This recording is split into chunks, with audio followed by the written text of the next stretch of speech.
Les 15 et 22 mars, ça sert d'aller voter pour que les choses changent. Mais c'est vrai que j'entends dire que on se méfie des promesses, que souvent des promesses ont été faites et que les choses n'ont pas vraiment changé. Et du coup, je me suis posé la question de savoir comment on pouvait répondre à ça, comment on pouvait trouver des solutions pour éviter ces espoirs déçus. Et c'est comme ça qu'à Bagnolet, on a travaillé autour de la question d'une charte éthique.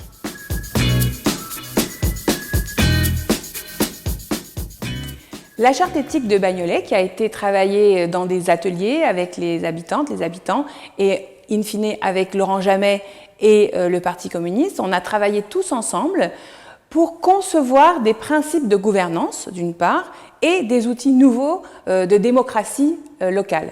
Donc, du point de vue de la gouvernance, on a décidé qu'on allait travailler sous le principe de la collégialité, donc c'est pas une personne qui tient tout le pouvoir, c'est pas une monarchie locale, c'est-à-dire qu'on a fait des leçons, on a pris des leçons de ce qui se passait au niveau national. En France, selon nous, nous vivons dans une monarchie présidentielle et on voit les effets très péjoratifs, très néfastes de cette concentration du pouvoir entre les mains d'Emmanuel Macron. Donc, au plan local, c'est pareil, il faut de la collégialité, que le conseil municipal travaille, que le maire ne concentre pas tout. Ça, on l'a mis dans la charte éthique. La transparence, ça c'est très important. S'il y a des promoteurs immobiliers qui viennent en mairie solliciter des aides, des subventions pour un tel ou un tel, il faut que tout ça soit fait en toute transparence, ça c'est très important. Et pour ce qui est des nouveaux outils démocratiques, on a mis en place deux outils très importants, entre autres. Un, la mise en place d'un observatoire citoyen du programme, et cet observatoire sera composé de personnes tirées au sort parmi la population française et étrangère, parce qu'on est à l'image de notre ville, c'est très important cette mixité, et de toutes les personnes de plus de 16 ans, c'est-à-dire les jeunes aussi, seront membres de l'observatoire. Et puis, outil nouveau qui sera vraiment pour moi un bouleversement de notre histoire locale et aussi de l'histoire de France, c'est que tous les membres de la liste Un nouveau printemps pour Bagnolet, donc la liste numéro 7, je vous le signale, parce qu'on vote à Bagnolet avec des machines électroniques, donc on vote sur un chiffre, c'est la liste numéro 7. Tous les membres de la liste, nous acceptons de démissionner si telle est la volonté des électeurs de Bagnolet, à travers un mécanisme de référendum révocatoire. Vous pouvez aller voir comment ça se passe sur le site bagnolet-plus.fr, tout est indiqué la charte, mais c'est le principe, c'est-à-dire que nous voulons qu'au lendemain des élections, toute la population reste active, parce qu'il y a énormément de richesses et de talents dans cette ville.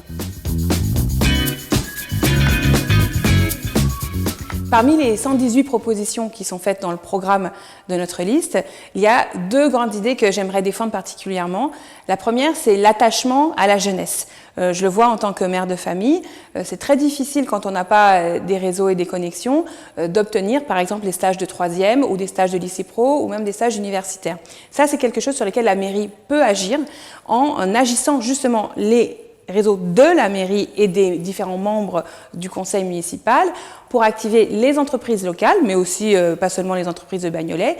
Et en définitive, nous avons décidé de garantir que nous, à la mairie, pour les jeunes auxquels on n'aura pas réussi à trouver de stage ou on n'aura pas réussi à aider à trouver un stage, nous les prendrons nous-mêmes en stage à la mairie, c'est-à-dire que nous garantissons d'être le tuteur en dernier ressort pour chaque enfant de Bagnolet.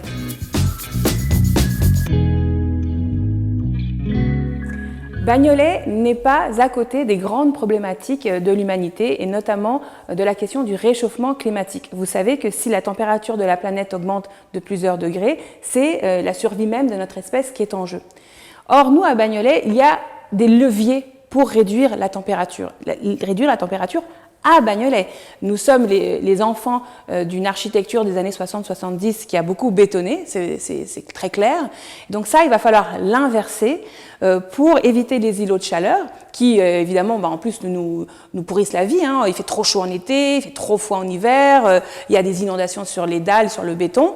Donc ça, il va falloir l'inverser et aussi garantir, par rapport aux nouvelles constructions, que nous réduisons de façon drastique les émissions de gaz à effet de serre, parce que le secteur de la construction, en fait, est très émetteur de gaz à effet de serre. Or, on peut agir là-dessus, nous, la municipalité, en obligeant les constructions à changer leur façon de construire, notamment en agissant sur les matériaux et sur la gestion des déchets. Donc, l'objectif, moins 1,5 degré à Bagnolet, c'est quelque chose qu'on a intégré dans le programme et qui me semble être très, très important. Toutes ces belles idées, ne verront le jour que s'il y a une grande participation à l'élection. L'élection municipale, c'est vrai, on se demande est-ce que ça va changer ma vie compte tenu de ce que fait Emmanuel Macron au plan national, etc. Tout est lié. Donc, oui, ça vaut le coup. Je pense que on peut avoir un nouveau départ à Bagnolet, c'est possible, on peut le faire, avec la liste Un nouveau printemps pour Bagnolet, conduite par Laurent Jamet et moi-même, et ça commence par aller voter le 15 et 22 mars.